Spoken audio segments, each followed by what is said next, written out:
తెలంగాణ రాష్ట్ర ప్రభుత్వం ప్రవేశపెట్టిన రుణమాఫీ పథకంలో భాగంగా నిజాంపేట మండల వ్యాప్తంగా 272 మంది రేషన్ కార్డు లేక అర్హత కలిగిన రైతుల లిస్టు తమకు వచ్చాయని వారి దరఖాస్తుని మాత్రమే పరిశీలించడం జరుగుతుందని మండల వ్యవసాయ అధికారి సోమలింగారెడ్డి అన్నారు. ఈ మేరకు రైతు వేదికల్లో రుణమాఫీ అర్హత లిస్టులో ఉన్న రైతుల దరఖాస్తులు పరిశీలించడం జరుగుతుందన్నారు. అర్హత కలిగిన ప్రతి రైతు రుణమాఫీ వర్తిస్తుందన్నారు.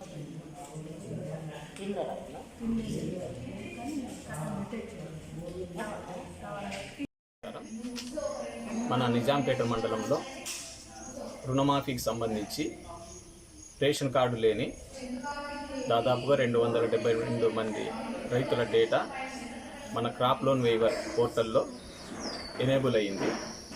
అంటే వాళ్ళ డేటా మనకు వచ్చింది. సో ఈ డేటాను మొత్తం మేము విలేజ్ వారీగా రైతులను దానికి సంబంధించిన ఆధార్ కార్డ్స్ కానీ ధృవీకరణ పత్రాలను కానీ రైతులకు పంపించడం జరుగుతుంది. సో అవన్నీ కూడా మేము సేకరించి అవన్నీ కూడా ఆన్లైన్ పోర్టల్లో ఎంత తొందరగా అయితే అంత తొందరగా అప్లోడ్ చేసి వాళ్లకు 2 లక్షల లోపు ఉన్న వీళ్ళందరికీ కూడా త్వరితగతిన రుణమాఫీ అయ్యేటట్లు జాగ్రత్తలు మరియు చర్యలు చేపట్టడం జరిగింది.